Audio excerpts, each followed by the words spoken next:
ಎಷ್ಟೋ ಜನರಿಗೆ ಯೇಸು ಗೊತ್ತಿರ್ಲಿಲ್ಲ, ನಿಮ್ಮ ನಿಮಿತ್ತವಾಗಿ ಗೊತ್ತಾಗಿರ್ಬೋದು. ಎಷ್ಟೋ ಜನರಿಗೆ ಮುಖ್ಯ ಗೊತ್ತಿರ್ಲಿಲ್ಲ, ಅದ್ಭುತ ಗೊತ್ತಿರ್ಲಿಲ್ಲ, ನಿನ್ನ ನಿಮಿತ್ತವಾಗಿ ಅವ್ರಿಗೆ ಗೊತ್ತಾಗಿರ್ಬೋದು. ತಿಳ್ಕೊ, ನಿನ್ನಲ್ಲಿ ಮೋಶೆ ಒಳಗಿದ್ದಂತ ಭಾರ ನಿನ್ನ ಒಳಗಡೆ ಕೆಲಸ ಮಾಡ್ತಾ ಇದೆ. ನೋಡಿ, ದೇವರ ಭಾರದಿಂದ ಇದ್ದವನಿಗೆ ಕೆಲಸ ಕೊಡ್ತಾನೆ, ಲೇಜಿ ಇದ್ದವನಿಗೆಲ್ಲ.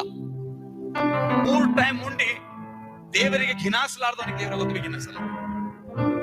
ದೇವರಿಗೋಸ್ಕರವಾಗಿ ಅವನ ಹೃದಯ ತೌಕ ಪಡ್ತಾ ಇರುವಂತದ್ದು. ಸಪೋಸ್ ನೀವು ಆಫೀಸ್ ಕೆಲಸ, ಹಾಸ್ಪಿಟಲ್ ಅಲ್ಲಿ ಮಾಡ್ತಾ ಇರ್ಬೋದು, ಬಸ್ ಗಾಡಿ ಹೋಗ್ತಾ ಬರ್ತಾ ಯಾವ್ದೋ ಒಂದು ಮಾಲ್ ಅಲ್ಲಿ ಹೋಗಿ ಆ ಸ್ಥಳದಲ್ಲಿ ಪರಿಚಯ ಆಗಿರ್ಬೋದು, ಆನ್ ದ ವೇ ನಿನ್ನ ಸ್ಕೂಲ್ ಅಲ್ಲಿ ಯಾವ್ದೋ ಪ್ರೈವೇಟ್ ಕೆಲಸದಲ್ಲೂ ಹೋಗ್ತಾ ಹೋಗ್ತಾ ಬರ್ತಾ ಬರ್ತಾ ದೇವರ ವಾಕ್ಯಗಳನ್ನು ನೀನು ಸಾರಿದೆಯಲ್ಲ, ಅದರ ಪ್ರತಿಫಲ ದೇವರದಿಂದ ಕೊಡೋ ತನಕ ಬಿಡೋದೇ ಇಲ್ಲ.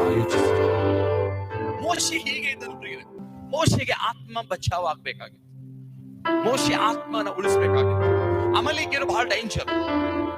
ಇವ್ರು ಯಾವಾಗ ಯುದ್ಧಕ್ಕೆ ಬರ್ತಾರೋ ಇವರೆಲ್ಲರ ಕತ್ತರಿಸ್ತಾ ಇದ್ರು.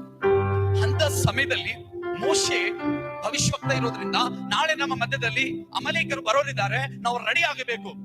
ಇವ್ರ ಕಡೆ ಸಿಪಾಯಿ ಸೈನ್ಯಗಳು ಕಮ್ಮಿ, ಇವ್ರ ಕಡೆ ತೋಫು, ತಲವಾರುಗಳು, ಹತಿಯಾರುಗಳು, ಖಡ್ಗಗಳು ಕಮ್ಮಿ.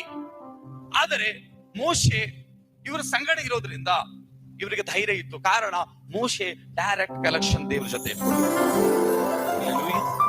ನಾನು ಹೇಳಕ್ ಇಷ್ಟಪಡ್ತಾ ಇದ್ದೀನಿ, ದೇವ್ರ ಜೊತೆ ಯಾರ್ದು ಡೈರೆಕ್ಟ್ ಕಲೆಕ್ಷನ್ ಇರ್ತಾನೋ ಅವ ಯಾವತ್ತು ಬಿ ಯಾರಿಗೆ ಬೇಜ ಮೀಟಿಂಗ್ ಮಾಡಕ್ಕಾಗ್ಲಿ, ವಾಕ್ಯ ಹೇಳೋದಕ್ಕಾಗ್ಲಿ, ಪ್ರವಾದನೆ ಮಾಡೋದಕ್ಕಾಗ್ಲಿ, ಮೇರ ಕೆಲಸ ಮಾಡೋದಕ್ಕಾಗ್ಲಿ, ಯಾಕೊತ್ತಾ ಅವನ ಸಂಗಡ ಮನುಷ್ಯರು ಇರೋದಿಲ್ಲ, ದೇವಾದಿ ದೇವನಿರ್ತಾನೆ. ಅದಕ್ಕೆ